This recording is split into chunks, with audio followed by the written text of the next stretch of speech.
There's no list. There's never been a list. And you never heard Mr. Epstein talk about such a list? Never. There is no list. There is no, I'm not aware of any blackmail. I never heard that. I never saw it, and I never imagined it.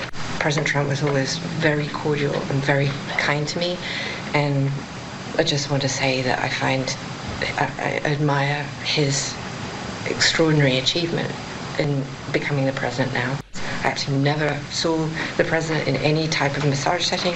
I never witnessed the president in any inappropriate setting in any way. The president was never inappropriate with anybody. Do you know whether, for example, President Clinton ever received a massage? I don't believe he did. I never witnessed the president in any inappropriate setting in any way. The president was never inappropriate with anybody.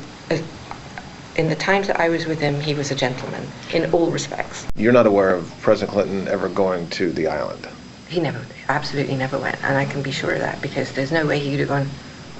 I don't believe there's any way that he would have gone to the island had I not been there, because I don't believe he had an independent friendship, if you will, with Epstein. Ghislaine Maxwell sat in there for about 9 hours talking to Donald Trump's former personal attorney, who's now the Deputy Attorney General now of the United States, about what it is that she knows and doesn't know. And apparently everything she knows is how wonderful Donald Trump was, and that she barely knew him, except those times that she did know him, and he was very appropriate. Never saw anyone, never received anything, never actually interacted all that much. He was only Jeffrey Epstein's best friend. It's well adjudicated fact. But still, Ghislaine Maxwell, convicted child sex trafficker and rapist, apparently has credibility to talk about what it is she knows about Donald Trump, and conveniently it has all these great things to say about Donald Trump.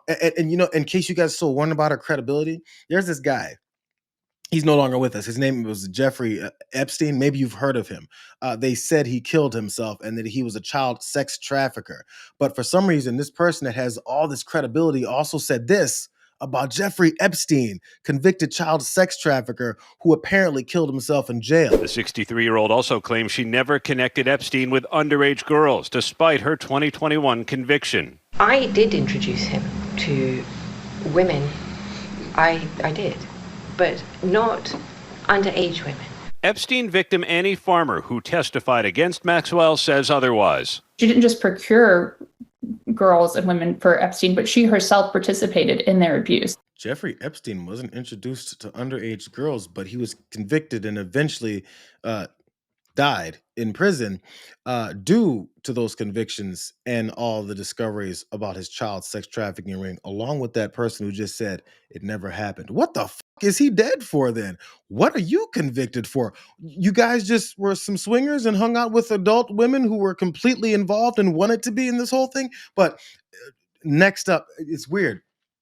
Next, somebody's going to tell me that this whole thing is just a hoax and there was no children involved at all. That'd be really stupid for someone to say, wouldn't it? That'd be really, really unbelievable for someone to say something like that. People shouldn't be hurt, but I'm in support of keeping it totally open. I couldn't care less. You got a lot of people that it could be mentioned in those files that don't deserve to be.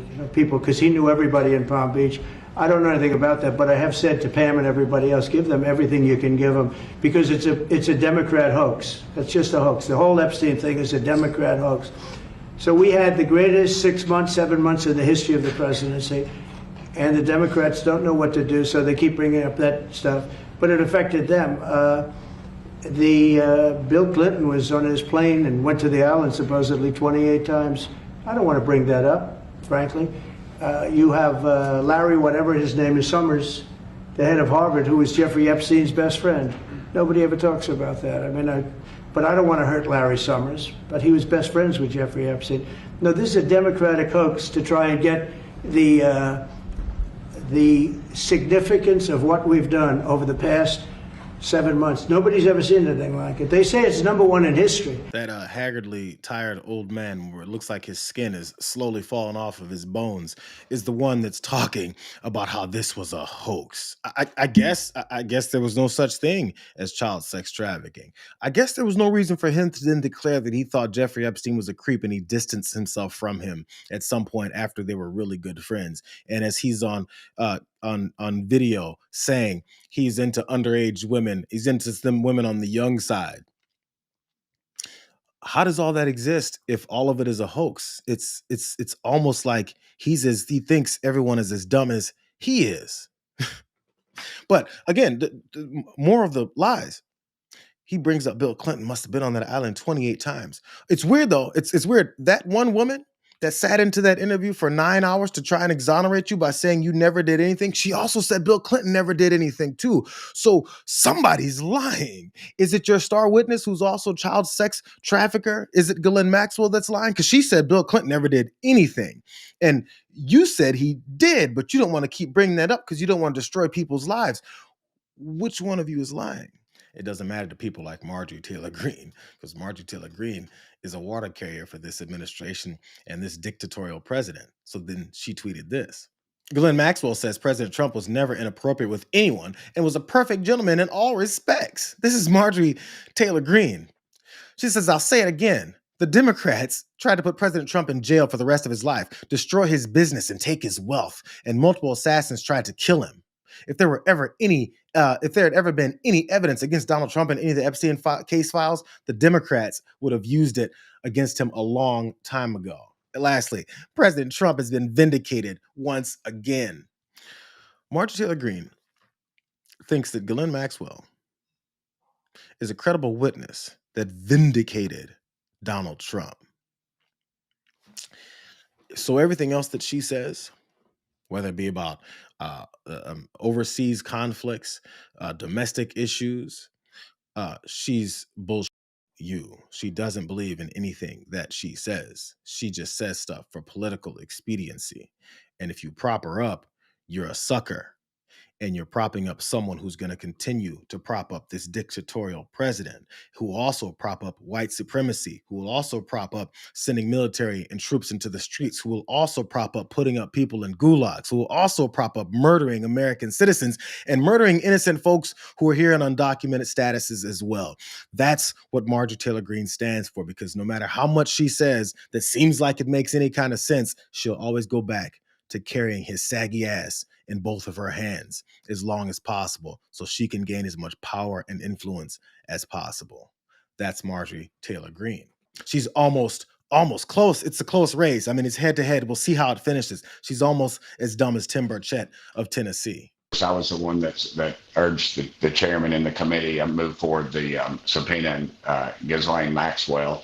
I think we need to get to the bottom of it. And I think President Trump wants to get to the bottom of it. And you know good and well, if Trump was on any of those files, anything that was bad and negative towards him, the Biden administration would have put it out. They had it for 4 years. Trump knew this guy, and he said he was a dirtbag. He banned him from Mar-a-Lago over 15 years ago before he was suicided. So I just think this thing is a bad situation. And I don't know if we'll ever get to the bottom of it, because I don't trust the Biden administration, because they had those files for 4 years. I don't know what they've removed or doctored or changed. I don't trust them as far as I could throw the dome off the Capitol, brother. And dadgummit, we need to get to the bottom of it. That's why people, when you delay these things, it just allows the corruption to creep in. And I think that's what has happened now. Dadgummit, Tim Burchett now suddenly doesn't think we're ever going to get to the bottom of the Epstein files. Weird how we keep getting little tidbits of information, and the more pressure that gets put on them to say more things like what Trump keeps saying to continue to incriminate himself and make it completely obvious that he's covering it up for his own ass, and his entire Justice Department is covering it up for his own ass. Suddenly, Tim Burchett, dadgummit, doesn't think we're ever going to get to the bottom of it. I mean, he's doing everything he can to make sure of that. That's for dadgum sure. But what he wants you guys to know is to leave this alone, because, Joe Biden must have doctored and changed things in those Epstein files, because he had them for 4 years. I'm going to remind you guys again. Jeffrey Epstein died in prison during Donald Trump's first term. Jeffrey Epstein got that sweetheart deal from one of Donald Trump's officials. Jeffrey Epstein files, if they're doctored or altered or scoured over the way that many officials in the FBI were directed to do in this term, they did it before Joe Biden got into office. But for some reason, Tim Burchett doesn't dadgum trust Joe Biden's office that didn't do anything when they could have done a lot more. You know who else Tim Burchett doesn't trust? He doesn't trust the survivors of these child sex trafficking rings. I have spent the last 17 years in my own prison for what she, Jeffrey, and all the co-conspirators did to me. I was raped repeatedly. I was raped 3 times a day sometimes. And I was not the only girl on that island. There was a constant stream of girls being raped over and over and over again. And yes, Ghislaine must die in prison because I've been in hell and back for the last 17 years. Tim Burchett cares about those victims about as much as he cares about those children who were killed in that school shooting in his state as well, when he said, we're not going to do anything about it. If somebody wants to kill you, my daddy said they're going to kill you. That is, unless I'm rich and connected to power enough to avoid all that stuff. But you regular people, you're going to die. It's weird how this Republican Party keeps saying things like that. It's gotten so bad. It's gotten so bad. Jason Chaffetz, former Republican congressman as well, who's now on Fox News, he isn't buying this bullshit. This is a person in Ghislaine Maxwell that knows a lot about Epstein, that he has, erectile dysfunction, but, plays the part of Sergeant Schultz and can't recall anything that anybody did any wrong. That list may not be written down on some nice, cute spreadsheet, but it's in her head. And I wish they would just ask her the simple question. Well, then the people who visited the island, start writing down a list. If you're going to get limited immunity, you better start coming up with a list. And you can verify whether or not President Clinton went to the island. Go ask the Secret Service. There's a reason. The Secret Service is secretive, but they're also law enforcement. And if there was a commission of a crime, they still need to answer questions. They shouldn't be bashful about asking them. And I think they should go to that direction. But I don't buy what she's selling at this point. She is highly motivated to say whatever she needs to say in order to get out earlier. But come on, there's 2 people that went to jail. Only one of them is still alive. And there's nobody else that did anything wrong. And you can't come up with anybody else who did. What were these young women doing going to the island? Playing hopscotch? Getting lessons on how to sing or play the violin? Come on. There's a lot more here. If only he'd point out that the lot more here is the guy in the White House who continues to cover this up and act like we're all supposed to believe all these things that he said don't make any sense. 9 hours of an interview with his former personal attorney. His former personal attorney, who was standing next to him as he got convicted of 34 criminal felony counts. After that guy name is Todd Blanche. You know who he spoke to? I'm going to remind you guys this again. He spoke to Ghislaine Maxwell and her attorney. His name is David Oscar Marcus. And what you may see that's kind of curious is those 2 guys are really good friends. But David, in all seriousness to you, I know a lot of people that have worked with you. I know a lot of people who know you very well. I now consider you a friend and someone who I know pretty well. You are by far the best out there, and I'll always say yes to this podcast. It could be the first 3-peat. Let's do a 3-peat. There's those 2 best friends. How they'll always do their podcast together because they're going to have some 3-peats.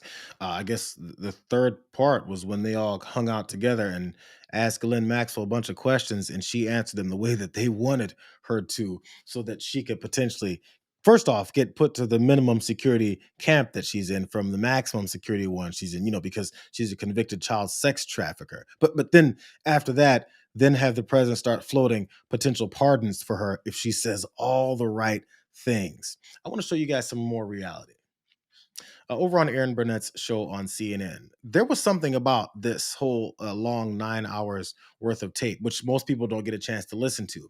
But this former FBI chief Andrew McCabe was talking about it with Aaron Burnett, and they noticed something about all that glowing talk that she had to say about Donald Trump and how it just didn't really make much sense. And it makes you wonder why, after he said she answered all the questions, she even answered the questions that she wasn't even asked because she had a specific direction in mind that she was going with. Listen to this. Director, I just want to point out, I mentioned it briefly, but I want to emphasize something I said at the top of the program, and that is that Maxwell's first mention of Trump in this interview with Blanche came unprompted, right? He didn't even have to ask about him for her to bring him up. Yeah, I just think the entire thing, Aaron, is so curious. It's so suspicious.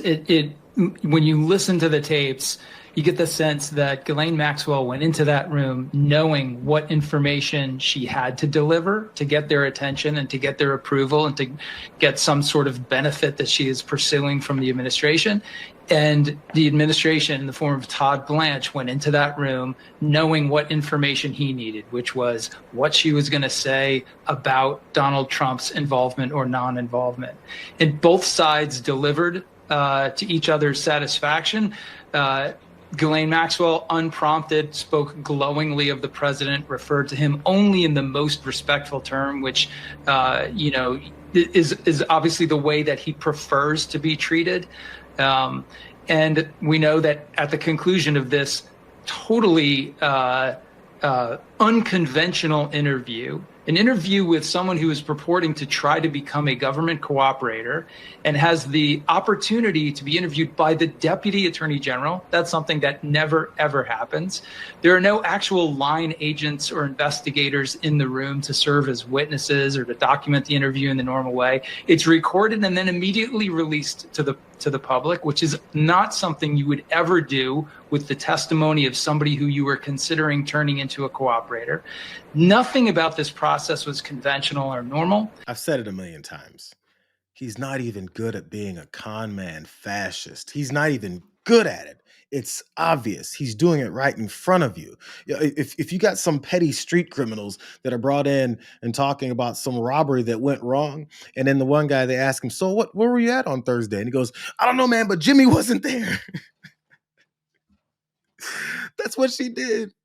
They sat there and didn't ask her about Trump, but she said, Donald Trump is the most glowing, President Trump. She would make sure she makes sure he has his official title, President Trump. He's the most gracious, most appropriate guy I've ever seen in my life. As a matter of fact, he's glowing. The guy is such a good person.